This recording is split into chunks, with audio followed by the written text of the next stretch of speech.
오늘 오늘부터 5주간 시즌 2를 시작합니다.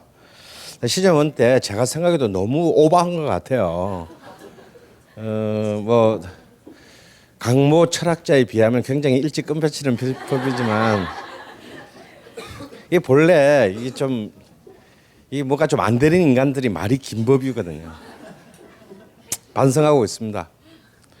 그래서 오늘은 이번 시즌 2는 꼭 해가 바뀌기 전에는 마치겠다. 날이 바뀌기 전에는 마치겠다는 각오로.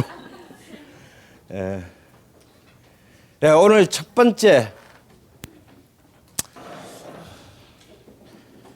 번째 주제는요. 사실 제가 제 스스로 제일 자뻑이라 그러나 제가 하고도 막 내가 감동하는 막 그런 제가 이제 그 강연 때 굉장히 많이 써먹었던 주제인데요. 아마 여러분 이미 시작하시기 전에 세 곡을 들으셨을 거예요, 그죠? 민둥산의 하룻밤, 무소르스키의 관현 악곡을 클라우디오 아바도와 베를린 필하모닉이 지휘하는 오리지널 버전으로 들으셨습니다. 아마 클래식 팬이라면 이 곡을 다 아실 터인데 이 곡은 1975년이 될 때까지는 전부 림스키 코르사코프, 그러니까 그 무소르스키의 후배인 림스키 코르사코프에 의한 오케스트라 편곡 버전으로만 연주할 수 있었어요. 이게 뭔 얘기냐면 무소르스키는 음악을 배워본 적이 없는 사람입니다. 그래서 오케스트라 뭐 이런 화성학 이런 걸 전혀 몰랐던 사람이기 때문에 그가 작곡한 원곡은 그야말로 19세기 후반은 말할 것도 없고 20세기 전반까지 이건 도저히 연주할 수 없는 수준의 너무 거친 곡이다. 그래서 이제 화성학의 대가인 자기보다 5년 후배인 림스키 코르사코프가 무소르스키가 죽고 난 뒤에 우리 형님을 위해서 폼나게 그 편곡을 했습니다. 여러분이 잘 아시는 전람회의 그림도 본래는 피아노 솔로 곡입니다. 그죠? 그것을 나중에 프랑스인인 모리스 라벨이 오케스트라로 편곡한 거를 우리가 계속 듣고 있는 거예요. 그러니까 전람회의 그림을 오케스트라로 듣는다라고 하는 것은 이미 무소르스키의 원작하고는 사실상 상관이 없고 라벨의 오케스트레이션에 의한 것을 우리가 듣고 있는 거죠. 근데 사실 전람회의 그림 민둥산의 하룻밤도 뭐 국경을 이동하지는 않았지만 같은 후배가 오케스트라로 만든 걸 듣다가 이제 점점 한 100년쯤 시간이 지나면서 아니야 뭘 좀 거칠면 어때? 그냥 원곡으로 연주하는 게 오히려 이 곡의 본질이 아닐까라는 이른바 서구의 오케스트라 내부의 자성이 일면서 원곡으로 연주하기 시작했고 지금은 거의 이제 그 무소르스키의 원곡으로 연주하고 있습니다. 그리고 또 우리말로 된 노래 두 곡 들으셨나요? 그 두 곡 중에 한 곡은 좀 굉장히 귀에 익다. 손 들어보세요. 최소한 42세 이상입니다. 아마 42세 이하는 이게 무슨 귀신 씨나라 까먹는 노래요라고 생각하기 쉬우실 거예요. 두 곡 다 처음 들어본다. 대부분이실 겁니다. 굉장히 문제가 있으세요.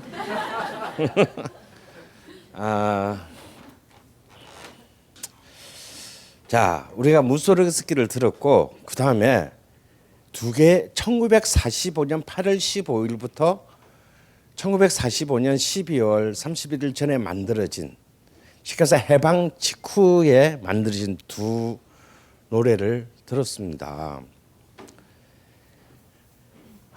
이 두 노래로 오늘의 이제 강의는 시작할 것 같습니다. 근데 이 무소르스키나 이 두 노래 중에 한 곡을 작곡한 김순남이나 모두가 사실상 역사상 그지없는 천재들이었습니다. 그리고 그들은 자신이 주변이라는 사실을 이른바 제1세기의 서구 유럽의 관점에 의해서 자신을 주변으로 낙인 찍은 그런 서구 중심주의자들의 관점에 결코 동의하지 않았던 사람들입니다. 이제 우리는 이미 이제 20세기가 끝나고 21세기가 시작되는 그 시점에서 유네스코가 만든 세계 문화 다양성 협약이라는 게 있죠. 이제 이른바 모든 것이 어떤 것이 중심이고 주변이 아니라 모든 문화는 전부 뭐다? 각각의 독자적인 가치를 지닌다라는 협약에 의해서 우리는 이제 전부 이제 문화적 상호 주체성이 이제는 마치 반인종 차별과 같은 그 political correctness라 그러나 뭐 우리 미드 보면 많이 나오잖아요. 이렇게 그 인종에 관한 발언을 하면 안 된다 이런 것처럼 사실 문화적으로도 모든 문화적 가치가 동등하다라는 것에 사실상 전 세계는 단 두 나라를 제외하고 서명했습니다. 그걸 서명하지 않은 단 두 나라는 미국과 이스라엘이죠. 하지만 1945년의 이 시점, 어찌 보면 전 세계에서 민족주의라는 말이 세 번째 어쩌면 챕터로 들어서고 있는 바로 그 시점에서 여전히 세계인들의 문화적 감수성을 그리고 문화적 감수성과 어떤 예술적 신미안을 지배하고 있었던 것은 여전히 서유럽과 미국에 의해서 만들어진 그러한 어떤 기준들이었습니다. 그리고 그 이외의 지역은 당연히 주변이었죠. 자, 그런데 어떤 일이 이 19세기에서 이제 20세기 중반에 걸쳐서 일어나는지를 오늘 여러분들과 함께 여행해 보도록 하겠습니다. 여러분이 처음 들었던 무소르그스키나 그리고 두 번째로 들었던 노래 중에서 두 번째의 노래, 해방의 노래의 작곡가인 김순남은 러시아와 한반도, 식민지 조선의 그 거리가 있지만 그리고 시기적으로도 약 100년에 가까운 거리가 있지만 사실은 이 두 사람을 묶는 딱 하나의 단어가 있습니다. 바로 민족음악이라는 단어예요. 혹시 고등학교 때 내가 음악사에서 뭐 국민음악파 이렇게 배운 걸로 아는데 국민음악과 민족음악은 다른가요? 라고 질문하실 분이 없으시면 좋겠어요. 그럼 국민음악파라고 하는 것은 완벽한 오역입니다. 그러니까 정확한 번역은 이게 이제 이 내셔널 뮤직 이것 때문에 이걸 국민음악이라고 얘기하는데 정확한 번역은 민족음악이에요. 바로 이 두 러시아와 한국의 작곡가를 묶는 키워드는 민족음악이다. 그럼 도대체 민족음악이란 게 뭘까? 그리고 이게 왜 중요한가? 그리고 그것이 왜 지금 21세기의 우리에게는 또 어떤 K-팝이 전 세계를 난리 블루스를 떨고 있는 이 와중에는 또 무슨 의미가 있나? 혹시 이 민족음이라는 개념은 뭐냐? 캐캐 묵은 아주 이미 관뚜껑에 못 박혀가지고 이미 하관당한 그런 개념이 아닌가? 그렇게 생각하실 수도 있어요. 근데 아마 제가 정확히 예언컨대 앞으로 3시간 반 뒤면 여러분들은 앞으로 어떤 음악을 들을 때건 이 단어가 머릿속에서 떠나지 않을 거라는데 제 전재산과 왼쪽 팔목을 걸겠습니다.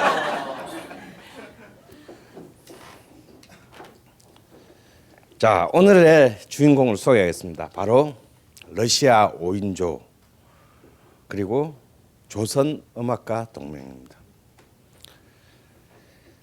러시아 5인조는 내가 뭐 음악은 몰라도 어디서 이래저래 뭐 들어봤다. 전 처음 들으세요? 이 깽단이 아니에요. 깽단이 아니고요. 이건 고등학교 음악 교과서에도 나오는데 너무 뭐 민족사관 고등학교 이런 데 안 나오셨나 봐. 예. 그런데 더 생소한 이름이 있으실 거예요. 왠지 조선음악가 동맹. 이게 어디 저 북한에 있었던 게 아니고요. 정확하게 바로 여러분이 지금 앉아 있는 바로 이 서울시에 존재했던 어떤 음악가 단체의 이름입니다. 근데 물론 교과서에도 안 나오죠. 예. 자, 이 두 주인공을 이제 러시아 5인조와 조선음악가 동맹의 얘기를 한번 시작하기 위해선 역시 바로 이 순간에서 시작해야 할 것 같습니다. 1945년 8월 10일 밤 12시에 워싱턴에서 무슨 일이 일어났을까?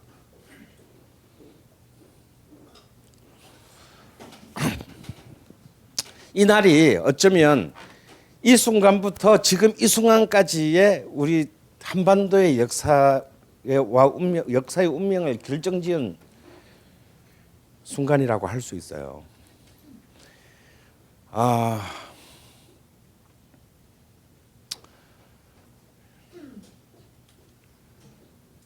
바로 이 순간에 딘 러스크라는 육군 대령과 그의 동료인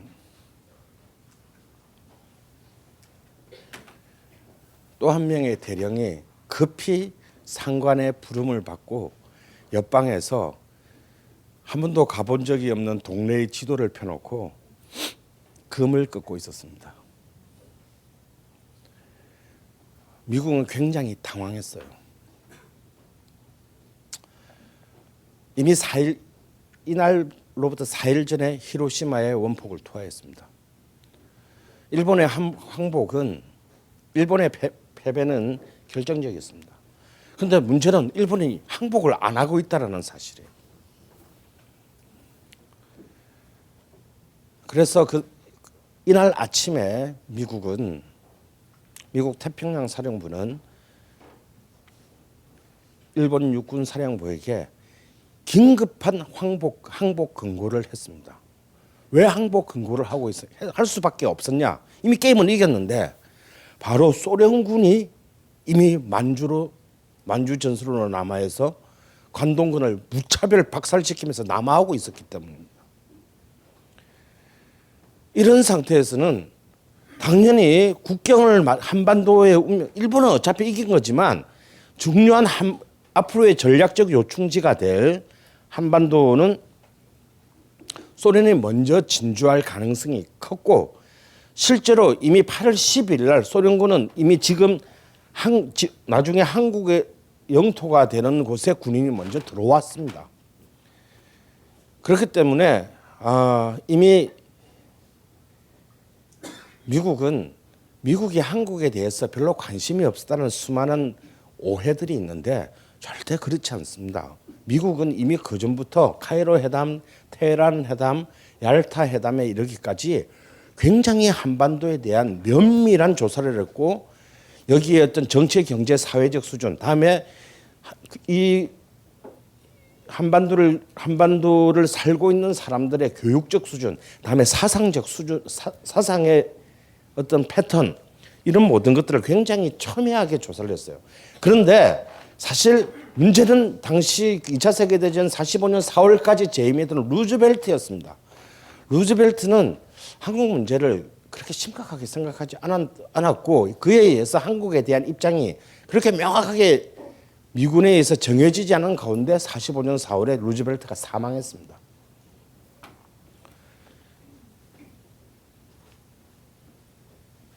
한국에 대해서 명확한 입장이 존재하지 않은 가운데 결국 미국은 새롭게 구성된 트루먼 행정부에서 한국을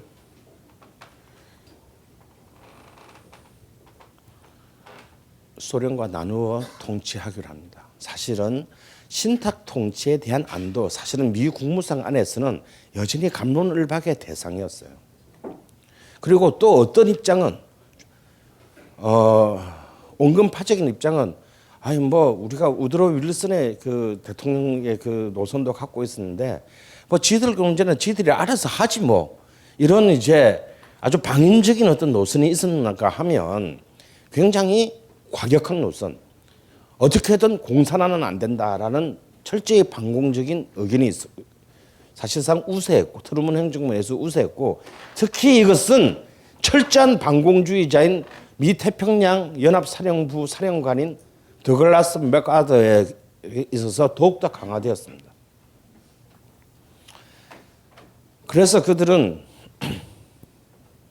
소련과의 협상을 위해서 임의적인 선을 그었습니다. 단지 수도만 확보되고 중요한 두 개의 항구, 곧 부산항과 인천항만 확보할 수 있다면 모든 것을 다 줘도 상관없다. 근데 더욱 놀라운 것은 이 제안에 대해서 소비에트 정부는 너무나 쉽게 콜했다라는 거예요. 야, 어쩌면 수도를 내어줘야 될지도 모르겠다라는 어떤 그런 다음 패를 갖고 있었는데 소련이 감사합니다 하고 그 안을 받아들였다는 거예요. 우리는 도대체 일본군이 태평양 전선에서 패배하고 있다는 그 사실조차도 모르는 상황에서 이후에 이 한반도의 운명이 이날 결정되었습니다.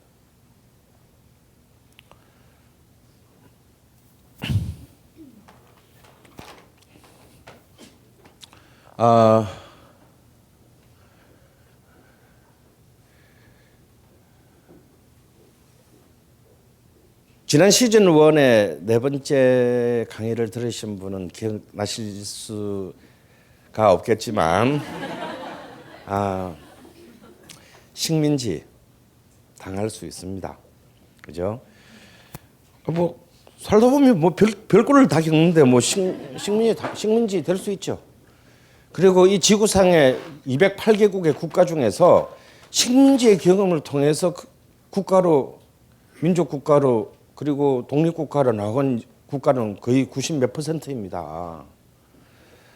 어쩌면 굉장히 식민지를 통한 근대로의 진입, 세계사의 편입은 굉장히 보편적인 현상이에요. 우리는 그것을 나무라지는 않습니다. 그냥 좀 재수 없었다라고 생각하죠. 그런데 문제는 식민지가 끝나고 난 뒤에 우리가 어떻게 우리의 국가를 수립하기 위한 이니셔티브, 주도권을 어떤 수준에서 지었냐라는 점이 중요한 것인데 문제는 1905년 을사득약 이후로 무려 40년간이나 끊이지 않고 투쟁해온 독립투쟁의 역사를 우리는 가지고 있음에도 불구하고 우리의 독립과 그리고 정부 수립에는 우리의 의지와는 상관없는 곳에서 운명이 결정되었다라는 것이죠. 그래서 우리는 8월 15일을 독립기념일이라고 부르지 않습니다.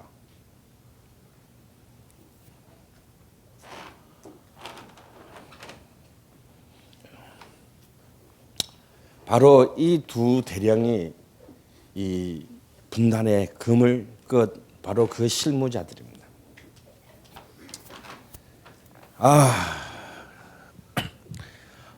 8월 15일 날 드디어 그 전날부터 8월 15일 날 히로히토 일본 천황의 라디오 연설이 있을 거라고 공고되었어요. 그렇지만 단언컨대 서울 해화동에서 살고 있었던 바로 이 동네예요. 해화동에 명륜동에서 살고 있었던 여운형을 위시한 몇 사람을 제외하고는 그 8월 15일 아침에 히로히토 천황의 라디오 연설이 항복 연설이 될 것이라는 것을 예상한 사람은 없었습니다.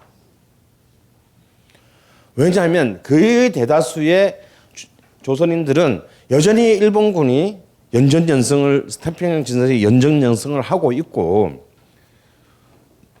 혹은 고급 정보를 입수할 수 있는 그런 사람들도 오히려 지금 뭔가 상태가 좋지 않다. 황군이 기세가 좋지 않고 태평양 전역에서 지금 굉장히 고전하고 있다는 정보를 알고 있었던 일부 고급 정보를 가진 사람들조차도 절대 일본 항군은 항복하지 않을 것이라는 것을 알았기 때문에 오히려 이 8월 15일에 히로히토의 천황 연설이 어쩌면 최후의 옥세를 선포하는 연설일 거라고 예상했습니다.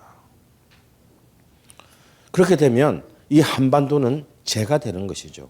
왜냐하면 이미 히로시마에 핵폭탄이 떨어지고 난 이후에 히로시마와 나가사키에 핵폭탄이 떨어지고 난 뒤에 이미 8월 10일부터 서울 상공에는 B-29기가 날아다니기 시작했습니다. 일본 공군력은 괴멸되었기 때문에.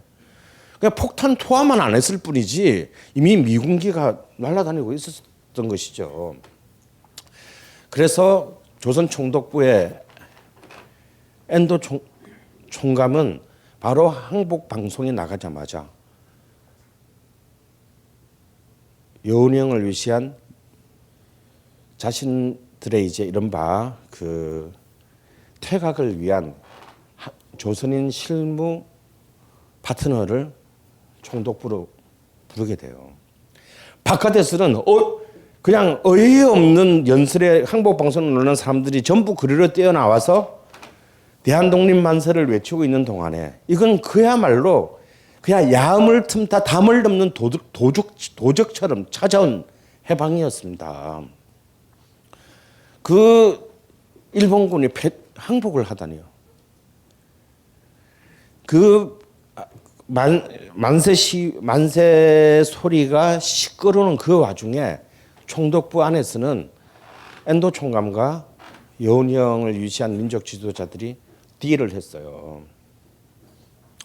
조선에 거주하는 일본인들이 무사히 본국으로 가기 위한 이제 일본은 퇴각의 딜을 할 수밖에 없었죠.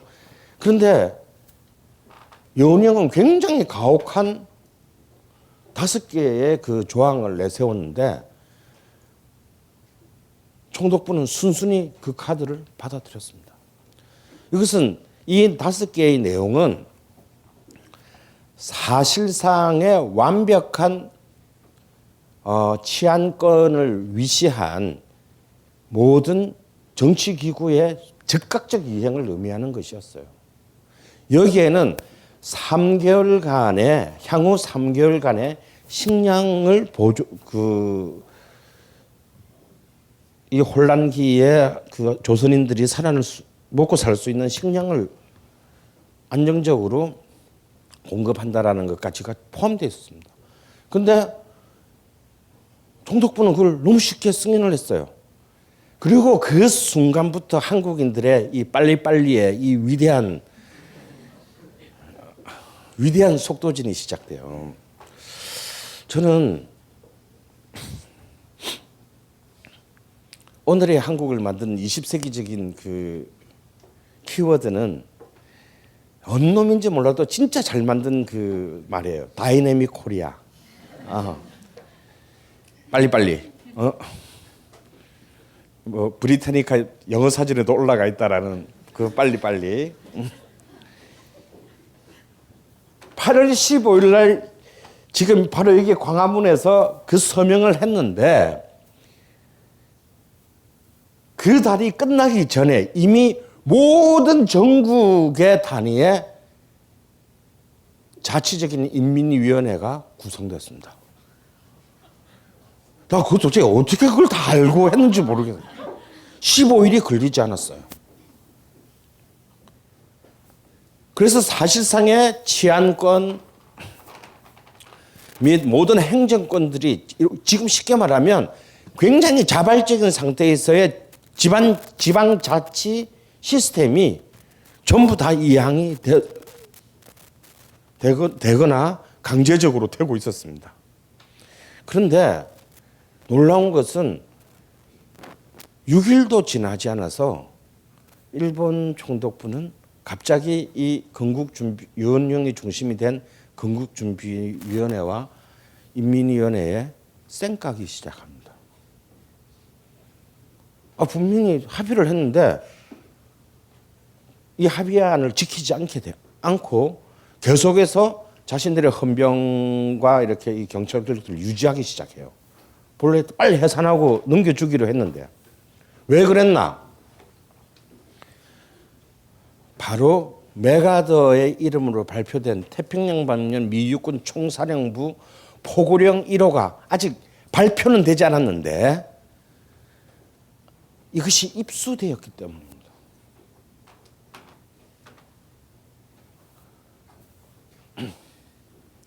이 포고령 더글라스 메가더 명의의 포고령 제1호는 총 6조로 되어 있어요. 간단해요. 근데 그 내용은 그 이후에 한국과 미국의 모든 관계를 결정짓는 내용이 안에 들어 있습니다. 그 1조가 시작되기 전에 전문은 뭐냐면 지금 이 순간부터 북위 38도선 이남의 한반도의 전 지역은 본관 더글라스 메가더의 점령하에 둔다. 이렇게 시작합니다. 그리고 그 총 6조의 내용은 아주 간단해요. 어떤 자치적인 자발적인 정부는 인정하지 않고 오로지 미 군정만이 이 38도선 이남의 한국 지역에서의 유일한 통치 기구다라는 것을 확실히 하고 여기에 반대하는 자는 처벌하겠다라는 조항이 있습니다. 그리고 5조는 굉장히 문화적인데요. 이 순간부터 이 지역에서의 공용어는 영어로 한다. 그리고 이것이 번역이 되어서 일본어 혹은 한국어로 번역되어서 그 원문과 다툴 시에는 영어의 내용을 우선으로 한다. 라는 내용이 들어 있습니다.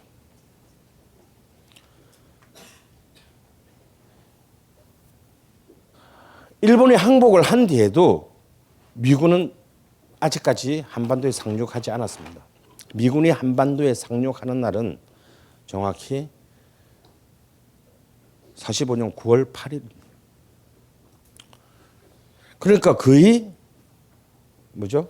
보름하고도 한 24일 정도의 시간 차가 있는데 이미 이 포고령이 적어도 8월 20일 정도 안에는 일본 총독부 관리들의 손에 들어갔을 가능성이 크고요. 공식적으로 공표는 9월 2일 날 됐습니다.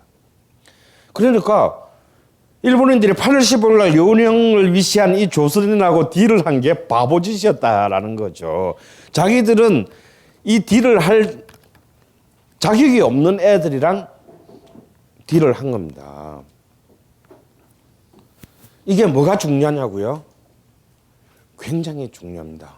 첫 번째, 그 당시에 일본인들은 말할 것도 없고 이 땅에 사는 좌우익을 막론하는 뭐 좌익이 뭐 있었겠냐마는 하여튼 이 땅에 사는 대부분의 사람들은 미군과 소련군을 우리의 독립을 결정지어준 해방군이라는 인식을 갖고 있었습니다.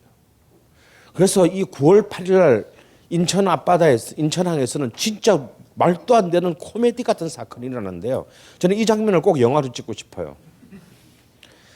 처음으로 태평양 만면 미 육군 총사령부에서 가장 한국에 가까웠던 군단이 제24군단이었습니다. 제24군단 14단의 선발대가 처음으로 구축함 5대에 들어서 21대의 함선에 실려서 인천항으로 오열 종대로 들어왔어요. 그런데 이 천지도 모르는 우리의 위대한 한국인들은 그것을 환영하러 어마어마한 인파가 몰렸습니다. 오는 사람은 점령군으로 오고 있는데 우리는 해방군으로 생각하고 막 열렬한 한플. 이 24군단 선발대의 첫 번째 메시지는 환영은 사절한다. 우리는 점령군의 자격으로 왔다.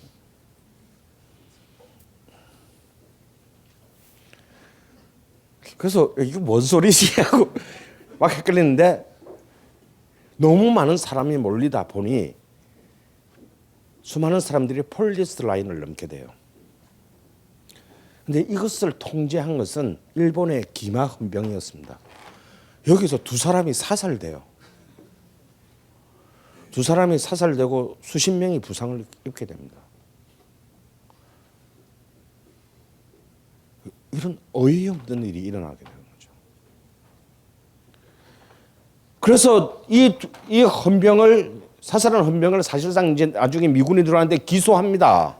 한국 우리 쪽에서 열받았잖아. 그래서 기소를 했는데 문제는 미군 정청이 무죄로 판결한다는 거죠.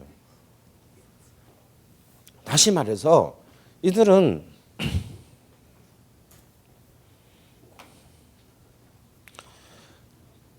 한국을 해방시키러 온 것이 아니었다는 겁니다. 이들은 당연한 얘기지만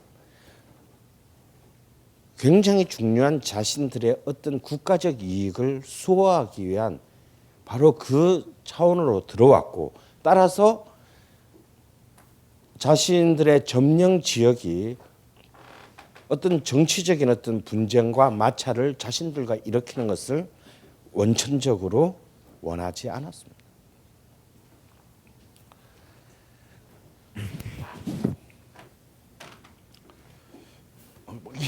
이런 말 막 들으면 갑자기 섬찟하죠, 그죠? 그러시면 안 돼요. 이 국가 이름이 어떤 국가 이름인지 아세요? 예? 이 국가 이름이 어떤 국가 이름인지 아시는 분? 이 어디 있는 국가예요? 어디요? 북한 국민이라고요? 아니죠. 북한 국명은 아니죠. 북한의 정확한 국명은 뭡니까? 조선민주주의 인민공화국이에요. 큰일 난 사람들이야 지금. 누굴 주사파로 몰고 있는 거야 지금.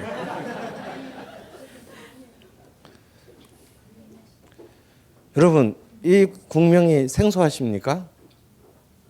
이 국명은요, 우리가 해방이 되고 하는데 제일 처음 세운 국가의 이름입니다. 1945년 9월 6일 날 바로 여기 종로 2가 그 천도교 회관에서요, 바로 그 아까 말한 건국준비위원회가 중심이 돼서 선포한 우리의 행정부 이름이에요. 우리의 첫 번째 공화국 이름, 첫 번째 국가 이름입니다. 그래서 줄여서 인공이라고 불렀어요. 네. 여러분, 우리가 이제 하여튼 북한 때문에 못 쓰게 된 우리말이 많잖아. 동무라는 말도 못 쓰잖아요. 본래 우리말인데. 그래서 졸지에 한자인 친구를 쓰게 되잖아. 그거 못 쓰게 된 말 중에 하나가 인민이죠. 사실은 인민은 영어로 따지면 people에 해당하는 말인데 우리는 갑자기 인민이라는 말을 쓰면 하여튼 뭐 쓰지 말라는 법이 통과됐다고 들은 적은 없는데 왠지 안 쓰게 돼요. 근데 사실 이 1948년 정도까지는 이 말이 제일 많이 쓰였습니다. 우리 나라의 구성원들을 전체를 의미하는 말로. 근데 여러분 놀랍지 않습니까? 예?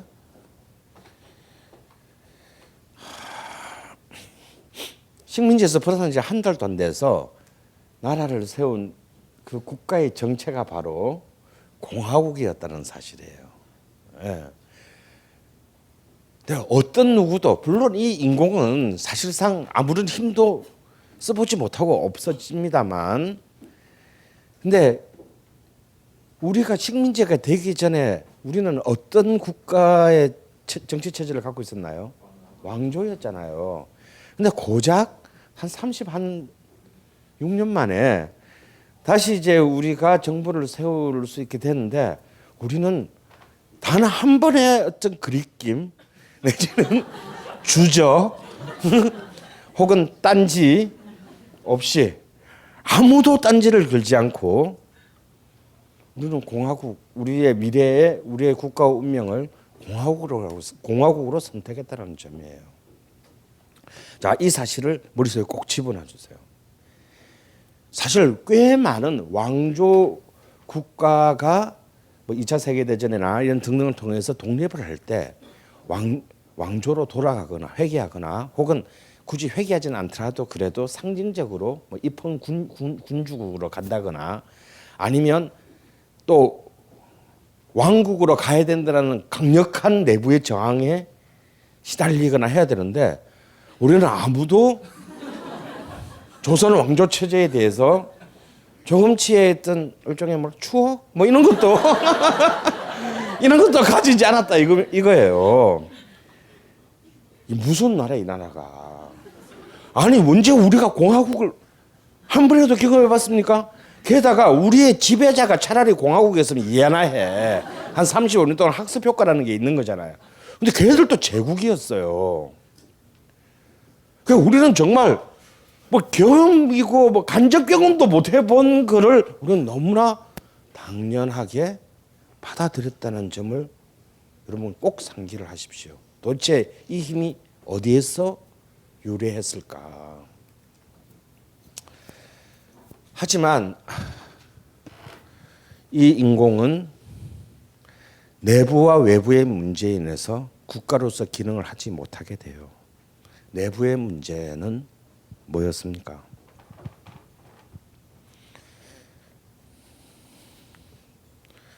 바로 친일파들이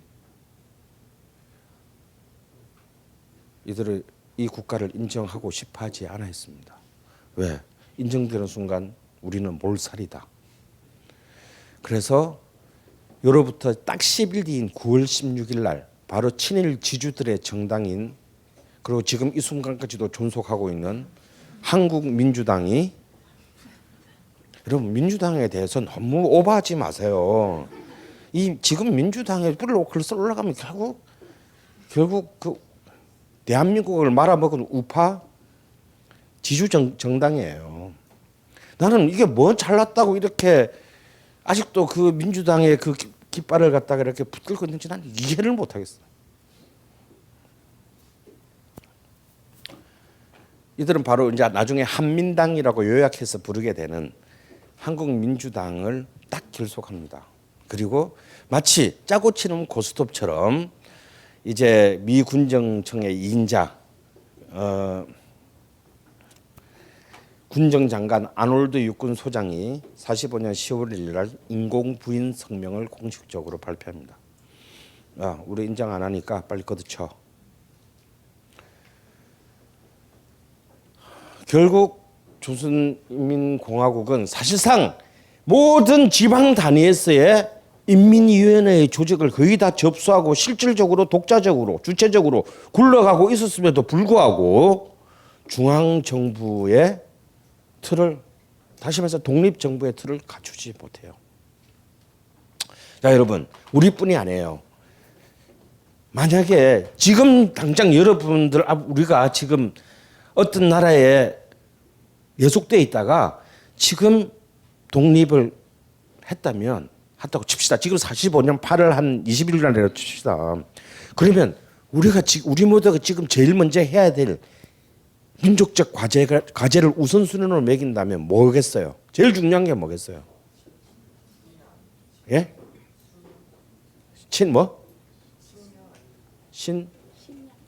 신약?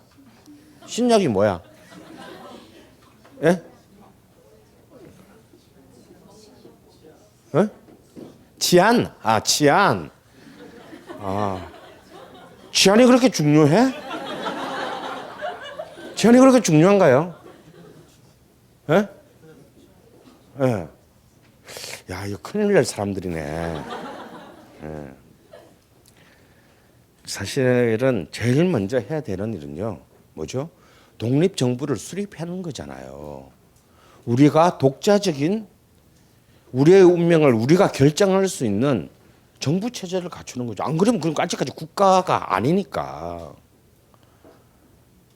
그런데 그러면 이 정부 식민지 36년, 34년 11개월간의 식민지가 끝나고 난 뒤에 이 독립국가, 민족 독립국가를 만들기 위한 독립정부를 구성하려면 중요한 정치적 과제 하나와 경제적 과제 하나가 이제 우리가 해결해야 됩니다.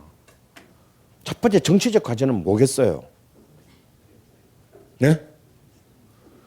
대통령을 선출하는 거? 대표자를 선출하는 거? 아니죠. 그 앞서서 해야 될 일이 있어요. 식민지 청산입니다. 여러분, 식민지를 청산 안 하면 어떤 새끼가 대통령 권력을 잡을지 어떻게 알아? 그럼 더 나쁜 결과를 가져올 수 있죠. 그래서 모든 이 국가의 미래의 운명이 결정짓는 것은 어떤 새로운 어떤 그 식민지 상태에서 독립국가 단계로 갔을 때는 첫 번째가 식민지 청산의 수준이 어떠냐라는 겁니다. 여러분, 프랑스는 고작 만 6년도 안 되는 시간 동안 나치에 그 점령돼 있었어요. 그런데 그 극우파 드골이 위영 연합군과 함께 프랑스로 들어오면서 제일 먼저 뭐 했습니까? 예? 예. 나치 부역자 전범 재판소를 무려 3군데나 설치해 가지고요. 총 33만 명을 기소합니다. 총 300만 명을 기소하고 지는 씨발 빨리 또 영국으로 도망가 가지고 망명해가 있었잖아. 그럼 뭐 희우는 사람들이 그냥 여기서 있다가 그냥 나치에 들어오면 어떻게 때리면 맞고 그냥 시키면 해야지. 진짜 족같잖아. 지는 그냥 벌써 날랐고. 씨발 국밥 차관이라는 새끼가 싸우지도 않고 도망가 놓고 진짜 나쁜 새끼. 나 진짜 인정 못 하겠어 그런 놈들은. 그래 놓고 뭐 자유의 소리 라디오 방송이나 하고 영국에서. 근데 사실 우리가 이제 뭐 BC 계례 정권 하는데 사실 이 BC 같은 경우는 1차 세계대전에 전쟁 영웅이 페탱 정부 BC 계례 정권의 그 수반인 페탱 장군은 1차 세계대전에 프랑스의 영웅이었어요. 전쟁 영웅이었습니다.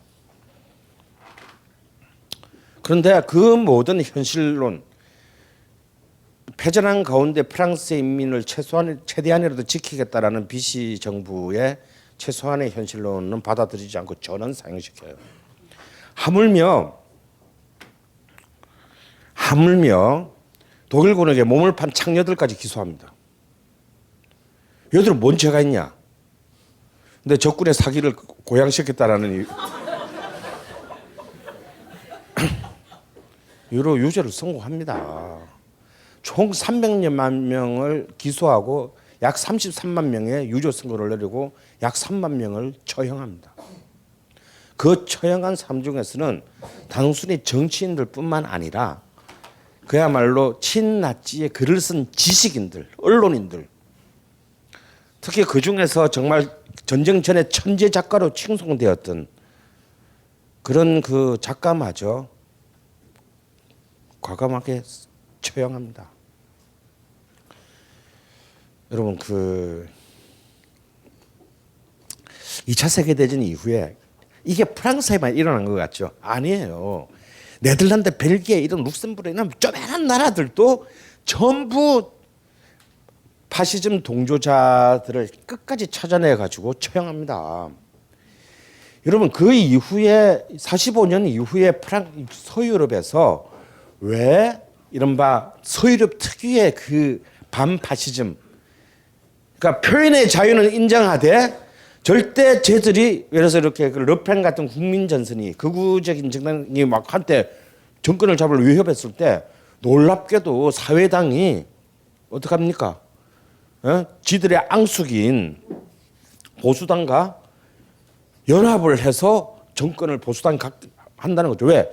저 새끼들이 정당 활동하는 것까지는 금지할 수는 없지만 저런 놈들이 권력을 잡으면 안 되기 때문이다라는 그런 처절한 반파시즘의 교훈이에요. 어디서 생긴 줄 아세요?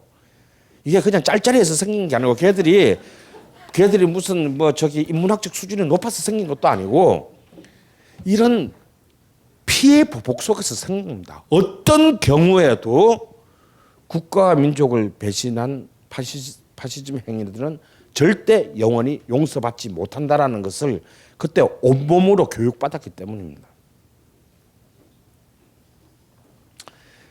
두 번째 중요한 과제가 있죠. 이건 진짜 경제의 문제, 먹고 사는 것과 관련된 문제입니다. 당시 우리나라는 45년 8월 시점에서 75%의 인구가 어디에 종사하고 있었습니까? 농업에 종사하고 있었고 그 농업에 종사하고 있는 것의 대부분은 일본 총독부와 극소수의 친일 지주들의 소장농 수준으로 전락해 있었습니다.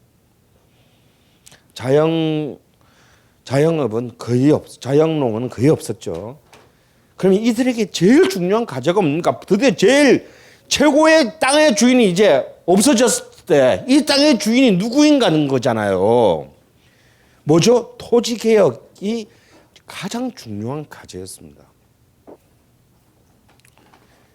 그러나 불행하게도 이 미군정 치하의 우리의 해방 공간은 이 두 개의 가장 중요한 정치적 과제, 다시 말해서 식민지의 청산과 토지 개혁을 이루어내지 못합니다.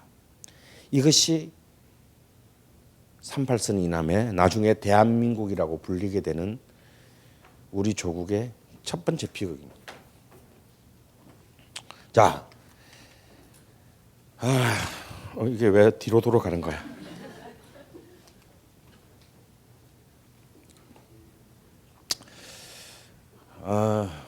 바로 이 3년 동안 48년 8월 15일에 단독 정부를 수립하기 전까지 만 3년 동안의 한국의 운명을 결정짓게 되는 한국의 그 지배자는 새로운 9월 8일 날 아침 총독부 앞에 일장기가 내려고 그 자리에 성조기가 올라갔습니다. 그 성조기와 함께 3년 동안 우리의 조국을 지배하게 되는 사람의 이름은 존 리드 하지, 미 24군단 육군 중장이었습니다.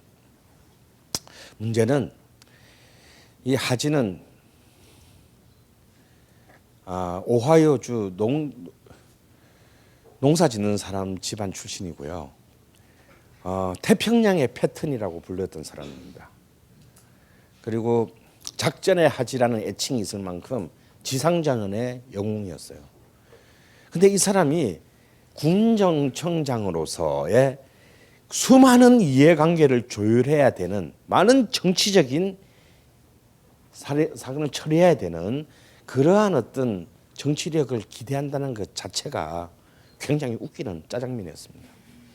게다가 하지를 위시한 수많은 미군의 주력 장교들, 백인 장교들은 무엇보다도 결정적으로 대한민국, 그러니까 조선인들에 대한 인식 자체가 굉장히 인종차별을 넘어선 모욕적인 관점을 갖고 있었어요. 그들은 한국인들을 국이라고 불렀습니다. 이거는 아주 이렇게 니거만큼이나 모욕적인 어떤 그런, 그러니까 찐득찐득하고 아씨 더러워 죽겠네 이런 뜻을 가진 그 굉장히 모욕적인 어떤 발언을 했어요. 오히려 이들은 한국에 진주하고 난 뒤에도 정말 어떤 일본인 당시 총독부의 고위 관료가 남긴 글이 있어요. 자기들은 이미 적고 이제 조국으로 쫓겨가야 되는데 이 하지를 비롯한 이 미육군 장교들은 일본인들한테는 너무 나이스하게 대해주고 바로 옆에 한국인들이 있는데 한국인들은 완전히 막 진짜 정말 개족같이 여겼다는 거야. 그러니까 정말 자기들이 생각해도 너무 무한하다. 좀 무한하다 이건. 이런 정도로 어떤 조선인들에 대해서 굉장히 적대적인 어떤 그런 부정적인 인식을 갖고 출발했다라는 거예요. 게다가 하지는 철저히 반공주의적인 자기의 오야진 메가드의 그 맥락 안에서 철저히 반공주의적인 장군이었어요. 그래서 특히 이 한국에 대한 보고서 그 G2 보고서라고 하는 이른바 이제 그 OSS 나중에 이제 CIA의 모태가 되는 이제 이 OSS 보고서에 의하면 OSS의 G2 보고서에 의하면 당시의 조선인들의 상황을 어떻게 굉장히 한 페이지로 어떻게 잘 요약을 해놨는데 어떻게 해놨냐면 가장 핵심적인 부분이 이거예요. 이들은 비록 왕조에서 이웃나라는 일본에 먹혔지만 굉장히 민주주의적인 열망을 갖고 있고 혁명적인 열망이 강한 민족이다. 그래서 만약에 미군이 이 땅을 손을 떼는 순간 한반도는 전부 공산화될 것이다. 라는 그 최초의 보고서를 작성합니다. 근데 내가 볼 때 굉장히 정확하게 작성을 한 것 같아요. 그래서 하지는 사실상 나중에 이제 하지와 뭐 결국 나라의 권리를 잡게 되는 이승만이 뭐 야합했다 말았다 하는데 사실은 개인적으로 하지는 이승만을 존나 싫어했습니다. 완전 막 저 씨발 저 사람도 아니야 막. 그런데 언제나 결론은 이승만의 손을 들어줄 수밖에 없었어요. 왜? 뭐 때문에? 절대 이 자기가 있는 한 여기의 권력이 좌익에게 넘어가서는 안 되기 때문에. 이 하지가요 48년에 이제 드디어 총선거를 할 때 이승만이 나와서 바로 대통령 되는 분위기인데 정말 이승만이 대통령 되는 건 너무 싫었던 거야. 그래가지고 미국에서 대타를 한 명 불러옵니다. 필립 제이슨이라고. 누구냐면요 만민공동회의 주창자인 서재필 박사를 이미 철저히 미국화되고 온건한 입장을 가지고 나이스한 서재필을 불러와서 경쟁을 시켜서 서재필을 사실은 초대 대통령으로 만들 생각까지 해요 하지가. 근데 서재필은 오자 와서 대통령 선거도 하기 전에 암에 걸려서 사실 도로 돌아가서 죽는 바람에 끝장이 났는데 또 서재필은 오자마자 또 그 헛발질을 해요. 너무 오래 자신의 고국을 떠나 있은 나머지 굉장히 한국인을 비하하는 발언을 함으로써 우리는 또 좌우익을 막론하고 우리 스스로를 욕하는 놈은 절대로 받아들이지 않아. 그런 정도로 싫어했지만 이 하지 중장은 그럼에도 불구하고 공산주의는 안 돼 라는 어떤 그 입장을 자신이 최후까지 고수하게 돼요.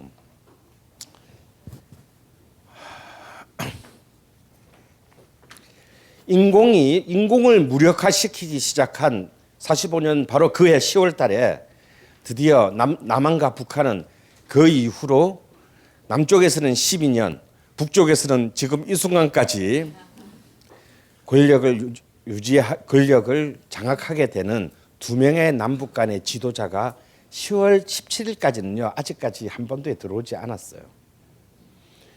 이들은 그때까지 쫙 한 명은 만주에서 한 명은 미국에서 짱 보고 있다가 이제 이미 입장의 정리가 끝난 뒤에 처음으로 10월 달에 각각 평양과 서울로 날라옵니다.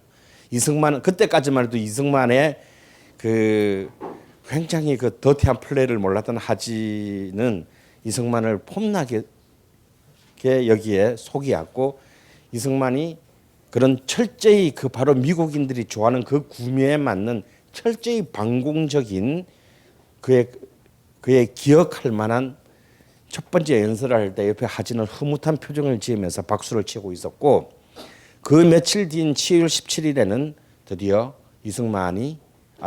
김일성이 평양에서 33살의 나이로 화려하게 평양 인민대회에서 대중연설을 하면서 이제 지도자의 길로 가기 시작합니다. 결국 이제 분단은 이미 어찌 보면 바로 이 45년 10월에 바로 그 시점에서 어느 누구도 원하지 않았을 수도 있지만 이미 사실상 확정되었습니다. 문제는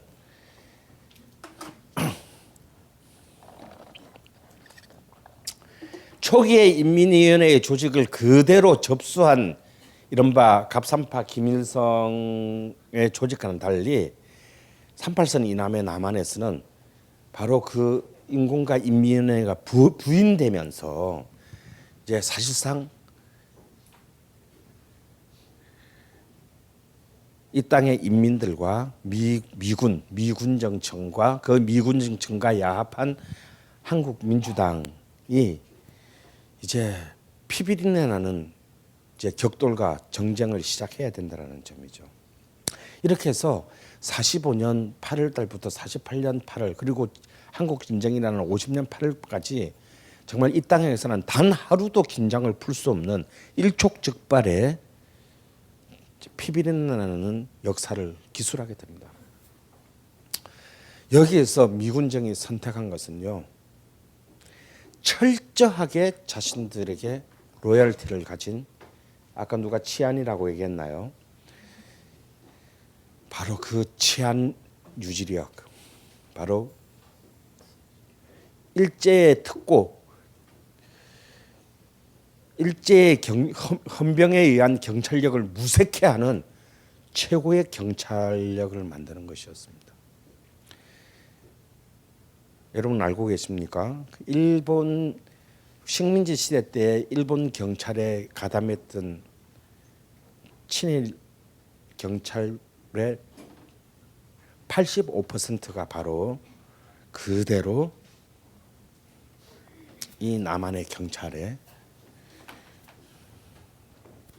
조직하게 됩니다. 그래서 이들은 어쩌면 그 식민지 시절 때보다 더 가혹한 경찰 국가를 수립하는데 만들게 돼요. 이때 미국은요, 일본의 경찰은 해산했습니다.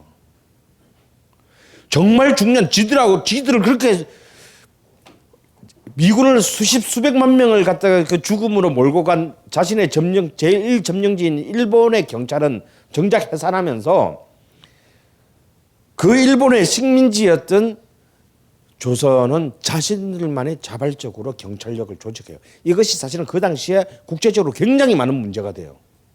왜냐하면 미군 정청이 이른바 대리 행정 체계가 독자적으로 경찰과 국방 경비대라는 이름의 사실상의 군대 조직을 조직할 권리가 국제적으로 받아지기가 쉽지 않았을 때였습니다. 그럼 뭐야? 니들 그냥 저 나라 먹는 거니? 그렇잖아. 아니 애들이 아직까지 자체적으로 독립할 걸 갖추기 전에 잠정적으로 한다고 해놓고 왜 니들이 경찰과 군대를 조직하냐고. 그런 사실상 이 나라를 꿀꺽 하겠다는 얘기잖아. 독립이 아니라 독립국가를 만들지 않겠다는 얘기잖아요. 근데 그런 국제사회 여론을 완전 개무시하고 이 막강한 자체 내에 이른바 민족 내 분열과 갈등을 가장 극도로 강화시킬 여지를 앞으로 발휘하게 될, 그것도 모든 대다수의 그 당시의 이 땅의 구성원들이 정오하기 이를 데 없는 구식민지 시대 때의 경찰력을 그대로 유지훈련시켜서 만들어내게 돼요. 사실 이때 미국이 한반도에서 수행했던 이 경찰 장난은요, 이게 미국의 그 향후에 20세기 후반에 전 세계를 지배하는 모델이 됩니다. 이 모델은 나중에 이란에서 그대로 일어나게 되고 베트남에서 그대로 요 모델을 그대로 적용시키고 니카라과에서 쿠바에서 전부 이 45년에서 48년 사이에 시험했던 이른바 친미 경찰 체계를 전 세계에 반미 성향이 강한 국가를 와해시키고 파괴시키는데 쓰게 돼요. 그 첫 번째 모델로 자랑스럽게 대한민국 경찰이 만들어지게 돼요. 특히 이 3년 동안 가장 총애를 입었고 가장 강력한 경찰 총수로서의 수도 경찰청장으로서의 막강한 권한을 누린 장택상의 존재는 진짜 정말 굉장히 한마디로 테리블했습니다.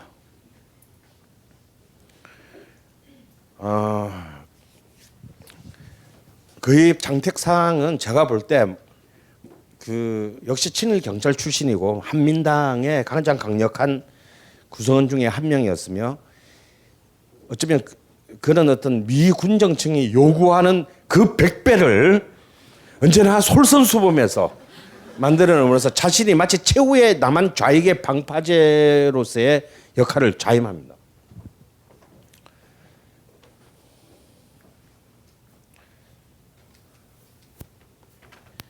자, 이런 상황 속에서 드디어 이제 본론으로 이제 시작하겠다.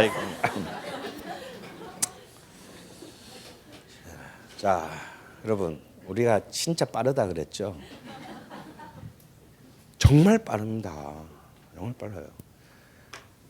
해방 그것도 저 이제 곧 일본이 이제 항복할 거야. 뭐 이래서 미리 몰래 준비할 수는 있는 거잖아. 근데 정말 당일날까지 아무도 몰라놓고 당일날 정작 항복하자마자 마치 우리는 다 그걸 다 준비하고 있었어 라는 듯이 바로 그 다음 날인 8월 16일 날에 모든 분야의 전국 대회가 소집돼요.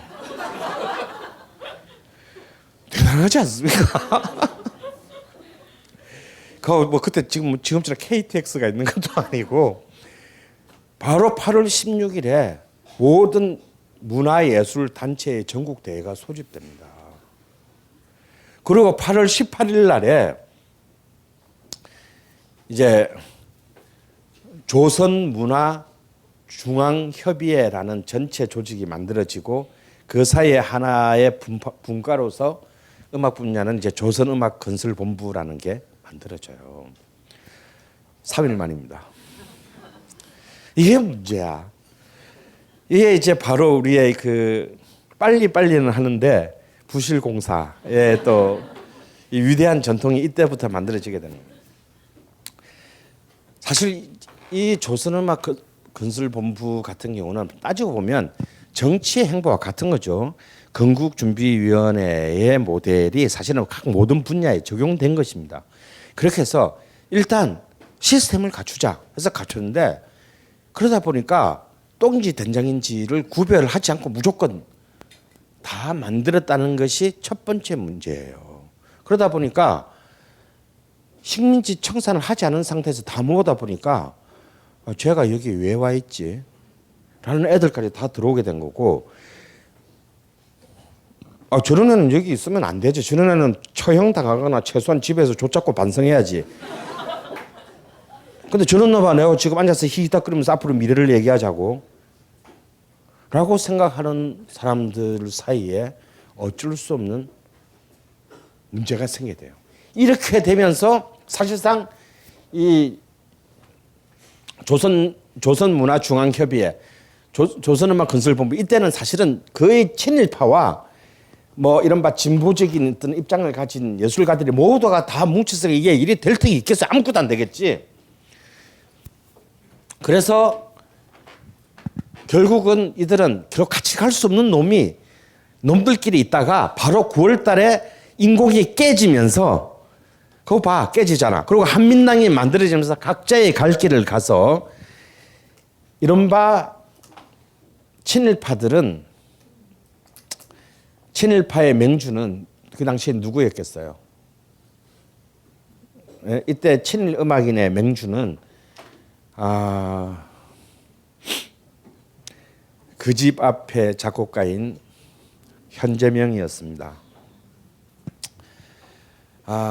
현재명의 악행에 대해서는 제가 이미 지난 시즌 1 때 하도 많이 얘기했기 때문에 또 오늘 또 얘기하면 또 현시 가문가의 복잡한 송사가 예견되므로 그만하도록 하겠는데요. 하여튼 진짜 나쁜 놈이에요.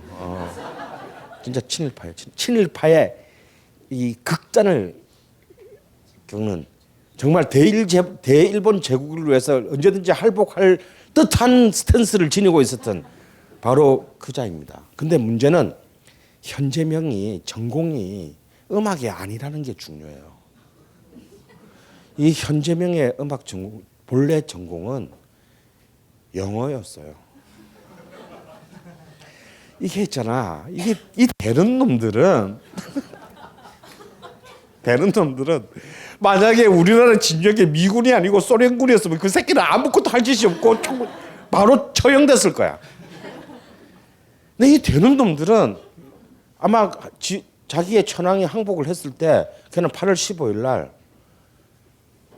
진짜 목을 맬 생각을 했을지도 몰라요. 야, 좆됐다 나는. 그런데 그 뒤에 들어오는 사람이 미군이래. 근데 아차, 내 전공이 영어였잖아. 실제로 현재명은 연희 전문에, 그러니까 지금은 사실 전임 교수는 아니고 일종의 시간 강사였는데 이 사람이 연희 전문에서 뭘 가르쳤냐면 영문학을 가르쳤어요. 그런데 그 당시에 일본인을 제외하고 조선인 중에서 영어를 그렇게, 그리고 현재명은 미국 유학파걸랑 일본 유학파도 아니고 영어를 구사를 쓴 사람이 얼마나 많아, 몇 명 됐겠어요. 게다가 친절하게도 엔도 총감부터 시작해서 조선 총독부의 관료들은 이 미군들에게 인수인계를 하면서 너무나 친절하게도 우리에게 호의적인. 그러다 보니까 일본인들은 미군이 오자마자 자기들을 완전히 그냥 반쯤 죽여놓을 줄 알았던 거야. 그런데 너무나 젠틀하게 자리에 앉아서 얘기하라 그러고 식사하셨어요 물어보고 그러면서 너무 잘해주니까 일본인들도 미군에게 자연스럽게 뭐냐면 자기들에게 호의적이었던 조선인들의 명단들을 전부 넘겨주기 시작합니다. 그래서 현재명은 이름이 3개예요. 본래 타고난 이름이 현재명, 다음에 창씨 개명하고 완전히 일본인으로 살 때의 쿠로야마, 그리고 갑자기 45년 9월 15일 이후로 명함이 로디현으로 바뀝니다. 그렇게 해서 현재명은 거의 죽음 직전에 몰려갔다가 기사회생에 전기를 마련하고 9월 15일 날 한민당이 발족할 때 유일한 문화인으로 발기위원으로 들어가요. 그리고 고려 교양학 협회를 만들어서 이른바 비친일파 민족음악파들과 거리를 두게 됩니다. 그리고 진보적인 젊은 예술가들. 자, 이때 현재명은 1902년생이에요. 그러니까 이때 그래 봤댔죠. 43살밖에 안 됐어. 43살밖에 안 됐는데 이때 40대와 30대, 20대 사이에 한국 음악인들의 약간 세대적인 간극들이 존재합니다. 그러니까 1세대는 홍남파 현재명, 이 40대인데 홍남파는 이때 이미 없어요. 왜냐하면 폐결핵으로 이미 41년에 사망했기 때문에 사실상 이른바 그 서양 음악 진영을 이끌던 주역은 현재명과 그 40대들이었어요. 그런데 여기에서 역시 한 세대 뒤인 1917년 이후 출생자들 약 20대 후반에서 30대 초반의 가장 진보적인 음악가들은 당연히 전부 다, 왜냐하면 이들은 연배로 보더라도 이렇게 친일을 할 기회가 존재하지 않죠. 왜냐하면 30년대 말에 40년대 초에 다 일본 유학 가고 뭐 공부하고 있는 학생들이었는데 뭔 재주로 친일을 해. 그러니까 사실 이들이 무슨 굉장히 뭐 의식이 굉장히 뛰어나서 친일을 안 했다기보다는 나이 때문에 친일을 할 기회를 붙잡지 못한 것일 수도 있다라는 걸 여러분이 아셔야 돼요. 그러니까 그래도 이들이 무슨 확고한 무슨 뭐 어떤 노선이나 철학을 갖고 있는 것은 아니었습니다. 하지만 이들한테는 적어도 그런 건 있었죠. 저 개새끼는 안 된다. 그냥 똑같은 거예요. 뭐 무슨 생각이 있어서가 아니라 그냥 그런 애들이 좀 오바를 해가지고 젊은 애들이 와 나옵니다. 또 얘들도 나와서 좀 이 오바를 할 때 이 젊은 애들이 꼭 오바를 하면 좀 심하게 가. 그래서 이름도 심하게 붙여요. 조선 프롤레타리아 음악 동맹 이런 걸 갖다가 이제 프롤레타리아 음악 동맹이라는 걸 만들어요. 근데 여기서 그래도 나름 열심히 굉장히 합니다. 그래서 이제 완전히 해방장 한 달도 안 돼가지고 영웅 본색도 아니고 둘 다 본색을 정확히 드러낸 거지. 한쪽은 고려 교양학 협회로 쫙 몰리고 왜 여기 가면 좌합은 있잖아 최소한. 이 사람들은 여전히 현재명은 여전히 그때 아직까지 국립서울대학이 나오기 전이에요. 경성음악학교라는 일제시대 때도 있어 학교를 손에 쥐고 있었고 그리고 오케스트라 한국 최초의 오케스트라라는 걸 쥐고 있었기 때문에 연주자들이나 이런 사람들은 여기 와서 어떻게든 붙어야 했단 말이에요. 근데 이 젊은 애들은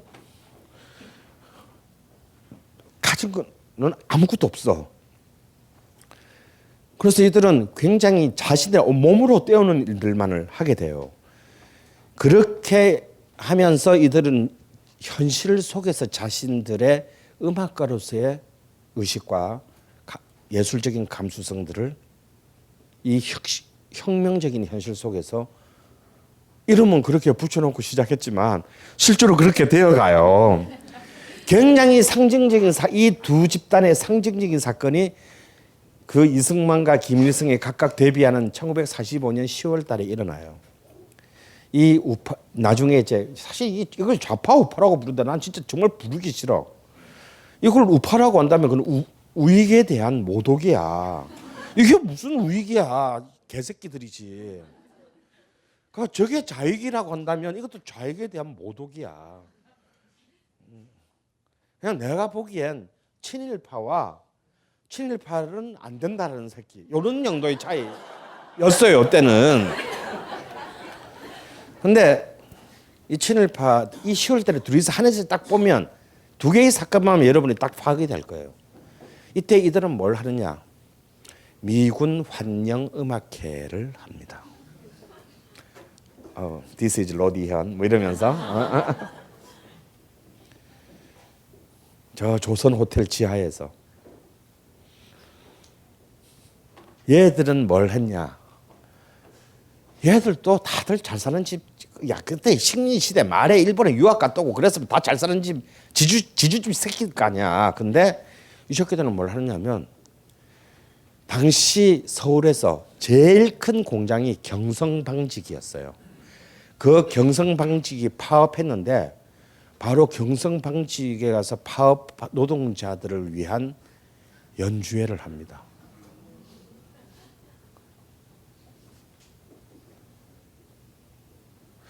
그러니까 얘들도 왠지 얘들의 앞으로의 운명이 굉장히 불길하게 느껴지시죠? 이게 같은 45년 10월 달에 그 두 달 전까지는 똑같은 놈들이었던 사람이 보여준 스탠스였어요. 그리고 이제 드디어 45년 12월이 되면 그로부터 두 달이 또 지나면 야 프롤레타리아 음악 동맹은 너무 오버했다 해서 결국 이제 새롭게 이제 발족하게 되는 것이 이제 조선 음악가 동맹이고 이 이름으로 이제 48년까지 정확히는 50년까지 가게 됩니다. 그러면 이 조선 음악가 동맹은 도대체 어떤 놈들이 있었나? 그리고 아까 이쪽 놈들 이 고려 경향편은 그 이듬해인 46년 3월에 대한연주가협회라는 것으로 이제 자기들도 이렇게 이제 저긴 동맹이야, 우리는 협회야. 그래가지고 이렇게 이제 그걸 하나 만들게 되는데 여기서 굉장히 재밌는 사람이 한 명 있어요. 이 뭔가 이렇게 되면 이제 딱 붙이기 좋잖아. 좌익 우익. 사실은 얘들은 좌익도 아니고 쟤들은 우익도 아니지만 하여튼 좌익 우익인데 좌익과 우익에서 또 누가 있어야 돼? 중도파가 있어야 되잖아. 이게 또 중도파가 있어요.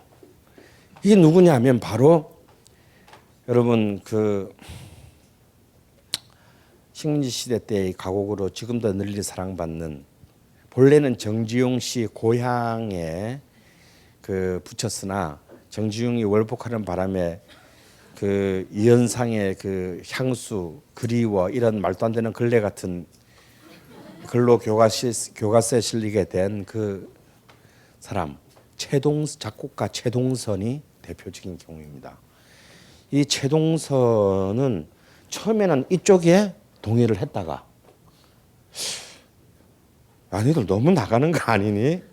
그렇지만 그래서 다음에는 40년 보면은 다시 이쪽으로 와요. 근데 이 사람이 왔다 갔다 한 건 지조가 없어서가 아니고 우리가 지금 이렇게 분열하면 안 돼. 이렇게 분열해가지고는 진짜 나라가 통각난다고. 그러니까 우리라도 할 수 있는 최소한의 합의할 수 우리가 언제부터 이렇게 씨발 철전지 원수였니?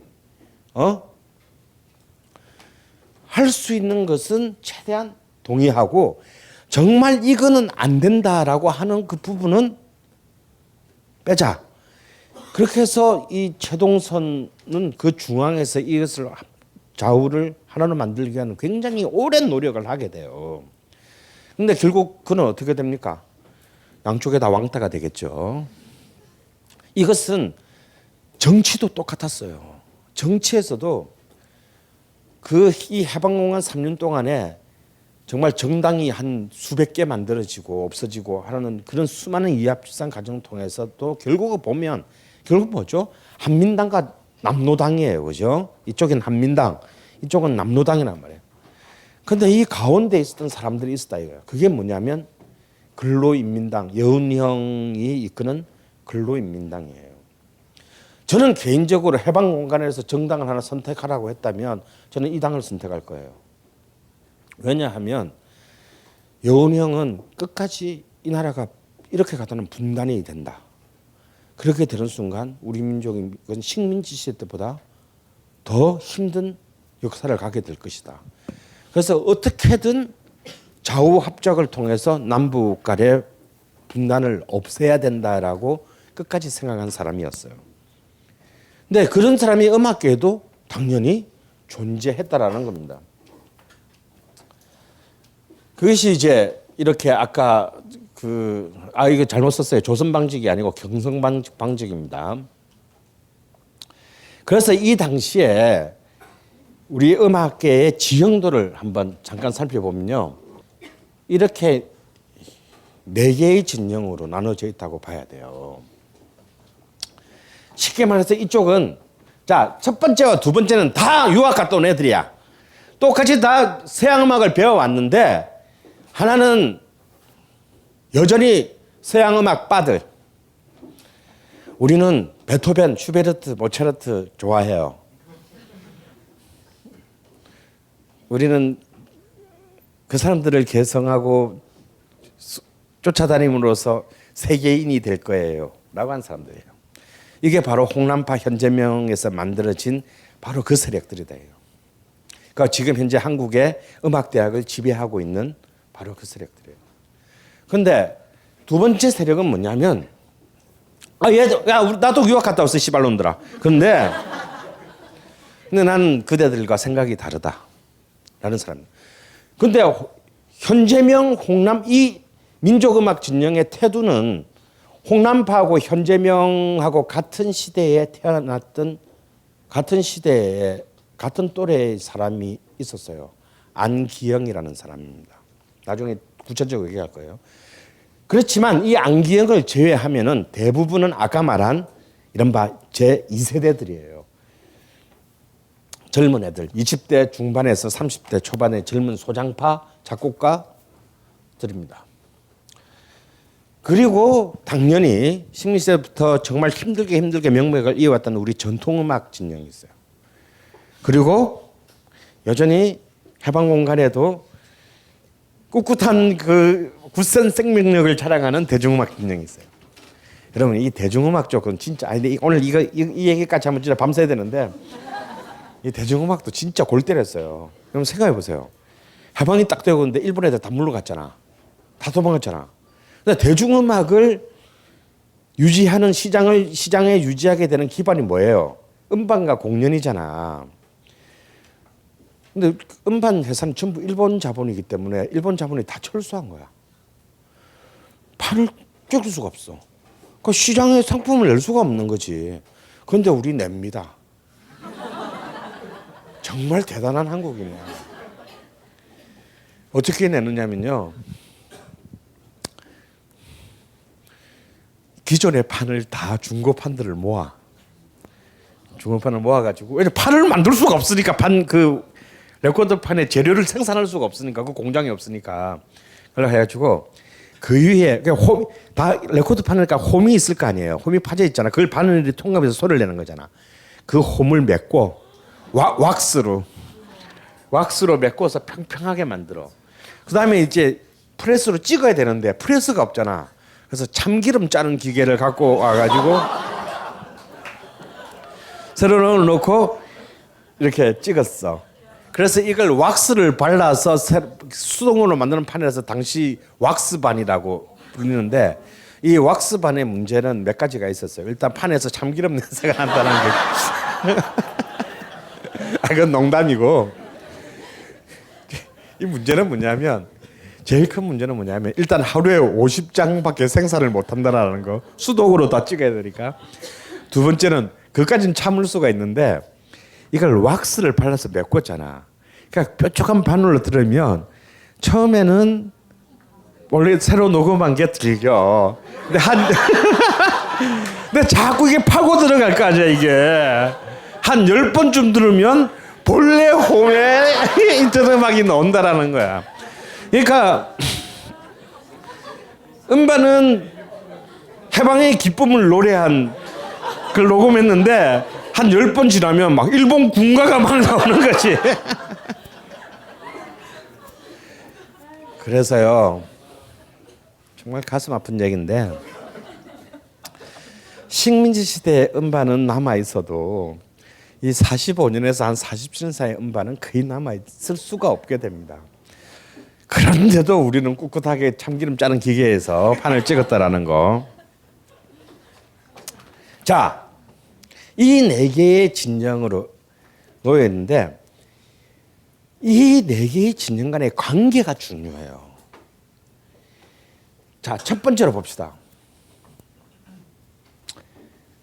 서양 음악과 이 민족음악 진영의 사이는 나쁘겠죠. 적대적이야. 왜냐하면 여기는 얘들은 얘를 인정할 수가 없고 얘들은 이 새끼들 때문에 자기의 권력을 유지했으니까 서로 눈에 가시예요. 그러면 서양 음악 진영과 전통 음악 진영과의 관계는 존나 나쁩니다. 쉽게 말하면 이런 거야. 쟤들은 다 유학파야. 근데 우리나라 전통 음악 하는 사람들은 다 국졸이거라. 사실 김덕수 선생도 국민학교 중퇴잖아. 지금도. 그 옛날에는 어떻게 했어요? 그래서 이들에게 음악의 이상은 뭐야? 봐 베토벤 모차르트란 말이지. 그러니까 이거는 뭐냐 낡고 병들고 유치하고 원시적인 음악이에요. 존나 개무시합니다. 게다가 학벌까지 없잖아. 무시합니다.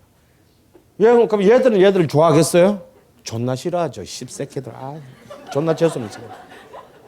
실제로 48년부터 50년 사이에 한국의 수많은 전통음악의 명인들이 월북해요.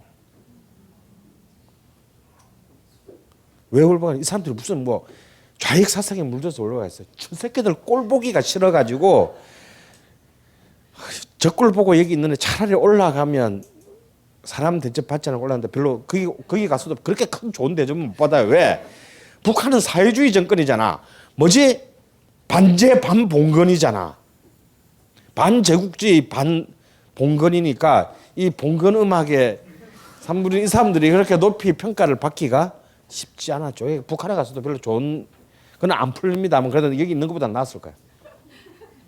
자, 그러면 얘랑 아이씨 내가 왜 이런 짓을 하고 있지? 얘랑 얘랑 그럼 우리의 얘랑 사이가 어땠을까요? 얘랑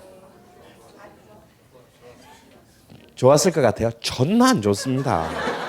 얘들은 엘리트주의자잖아. 얘들을 벌레 보듯이 했어. 쓰레기 음악 하는 애들. 그러니까 지금도요, 여러분 4년제 음대가 있는 대학에서요, 대학은 실용음악과 절대 안 만듭니다. 예? 왜 안 만드냐? 지금 우리나라 4년제 음대 나와봐야 다 실업자예요. 새끼들이 얘들은 사람으로 취급 안 하니까 그래.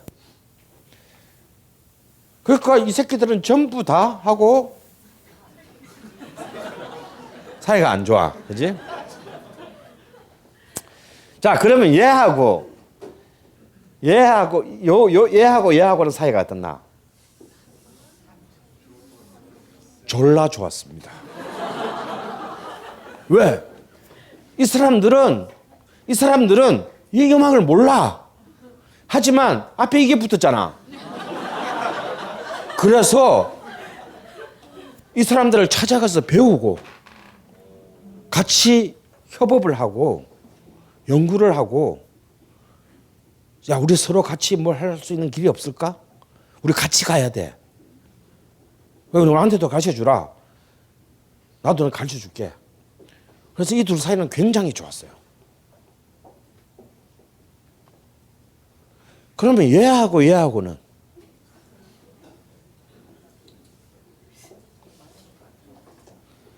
이게 문제였어. 이게 안 좋았어. 이게 왜 안 좋았냐? 사실은 얘들하고 좋았어야 되는데 이 왜 안 좋냐면 얘들이 하는 음악이 당시 하는 음악이 뭐였어요? 트로트 엔카였잖아. 그러니까 이거는 식민지 청산의 대상인 거야. 그래서 얘들을 하고 손을 닦았습니다.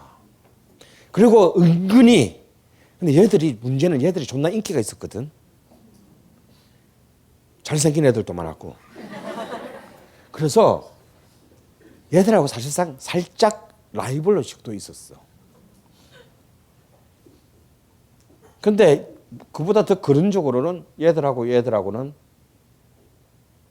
사실 얘들하고 좀 같이 가고 싶은 마음이 있었어요. 그런데 얘들이 거부해. 이것이 이제 민중음악 진영이 나중에 고립되는 가장 큰 이유가 됩니다. 그럼 마지막으로 얘하고 얘는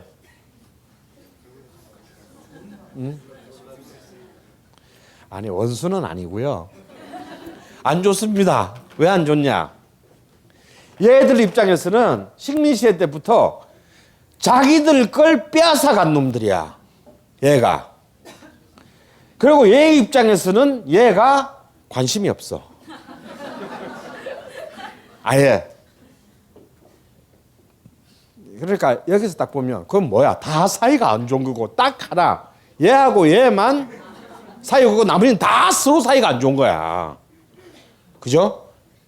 그러니까 이미 이 45년의 이 상황에서 한국의 음악계가 사실 이렇게 적대적인 분리가 이미 이루어지게 됐다라는 것을 우리는 볼 수 있고 그 중에서의 어쩌면 굉장히 미약하지만 역사적인 가능성을 바로 처음으로 이쪽 애들과 이쪽 애들이 서로가 동지적인 시선을 가지고 바라보았다는 것, 자신의 음악적 출발점과 어떤 계급적 위치와 이런 등등의 상이함에도 불구하고 했다는 것이 이제 이 시기에 45년 이후에 새로운 이 격변기에서 한국 음악이 어떤 새로운 가능성을 가지게 될 것인가를 이제 보게 되는 그런 시점입니다. 자, 5분만 휴식하겠습니다.